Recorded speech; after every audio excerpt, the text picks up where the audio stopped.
Hi friends, welcome to our channel M J speaks. ఈరోజు మనం ఒక చిన్న కథ చెప్పుకుందాం. ఆ కథ పేరు ప్రయాణం చాలా చిన్నది. మన ఛానల్ని లైక్ చేయండి, షేర్ చేయండి, సబ్స్క్రైబ్ చేసుకోండి. మన కథలోకి వస్తే ప్రయాణం చాలా చిన్నది. ఒకరోజు ఓ మహిళ బస్ ఎక్కి ఒక పురుషుడి పక్కన కూర్చున్నప్పుడు ఆమె బ్యాగ్ అతన్ని గట్టిగా తగిలింది. కానీ ఆ పురుషుడు ఏం మాట్లాడకుండా మౌనంగా ఉన్నాడు.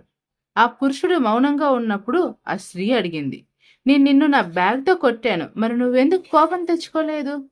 అప్పుడు నవ్వి ఇలా జవాబిచ్చాడు, ఇంత చిన్న విషయానికి కోపం తెచ్చుకోవాల్సిన అవసరం లేదు.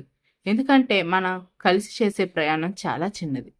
నేను తదుపరి స్టాప్లో దిగుతాను. ఈ సమాధానం ఆ స్త్రీని తీవ్రంగా కదిలించింది.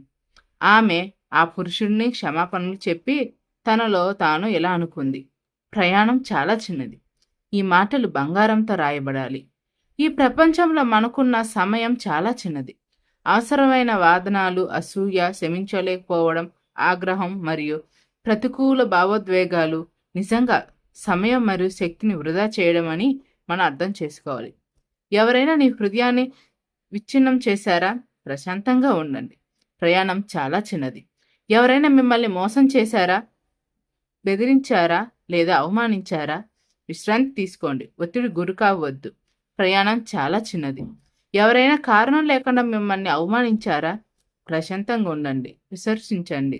ప్రయాణం చాలా చిన్నది. మనం కలిసి చేసే ప్రయాణం చాలా చిన్నది. ఈ ప్రయాణం ఎంత పొడవు ఉందో ఎవరికీ తెలియదు. రేపు ఎవరికి తెలుసు? ఈ ప్రయాణం ఎప్పుడు ముగుస్తుందో ఎవరికీ తెలియదు. కాబట్టి మన స్నేహితులు, బంధువులు మరియు కుటుంబ సభ్యులను గౌరవిద్దాం, మన్నిద్దాం. మన దయగా, ప్రేమగా మరియు క్షమించే వారిగా ఉందాం. కృతజ్ఞత మరియు ఆనందంతో నిండుగా జీవితాన్ని గడుపుదాం. ఎందుకంటే మనం కలిసి చేసే ప్రయాణం నిజంగా చాలా చిన్నది. మీ చిరునవ్వును అందరితో పంచుకోండి. మీ జీవితాన్ని అందంగా మరియు ఆనందంగా మార్చుకోండి. ఎందుకంటే మనది ఎంత పెద్ద సమూహం అయినా మన ప్రయాణం చాలా చిన్నది. ఎవరు ఎక్కడి నుండి దిగుతారో ఎవరికీ తెలియదు.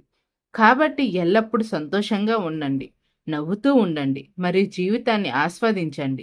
మనకి ఎన్నో సమస్యలు ఉండొచ్చు. ఆర్థిక సమస్యలు, కుటుంబ సమస్యలు, ఆరోగ్య సమస్యలు, అలాగే పర్సనల్ సమస్యలు మొదలైనవి అన్ని బుర్రలో పెట్టుకొని, బుర్ర పాడు చేసుకొని, టెన్షన్ పెట్టుకొని అనుక్షణం భయంతో బ్రతకడం ఆపేయండి. ప్రశాంతంగా మెడిటేషన్ చేసుకుంటూ, తోటి వారికి సహాయపడుతూ, ఇతరులను మోసం చేయకుండా, ప్రకృతిని నాశనం చేయకుండా మంచి ఆలోచనలతో ఉండండి. మంచే జరుగుతుంది. మీరు ఎప్పుడు పాజిటివ్గా ఆలోచించండి. నెగిటివ్ ఆలోచన వచ్చినప్పుడు మైండ్ని డైవర్ట్ చేయండి. మీకు ఇష్టమైన వారితో మాట్లాడండి, జోక్స్ చూడండి, మంచి సంగీతం వినండి, మంచి స్ఫూర్తినిచ్చే పుస్తకాలను చదవండి. అలాగే యూట్యూబ్లో మంచి స్ఫూర్తివంతమైన సందేశాలు ఉంటాయి, స్ఫూర్తివంతమైన జీవిత కథలు ఉంటాయి. వాటిని వినండి. మన ప్రయాణ గమ్యం దగ్గరలో ఉందని గమనించండి. సర్వే జన సుఖినో భవంతు.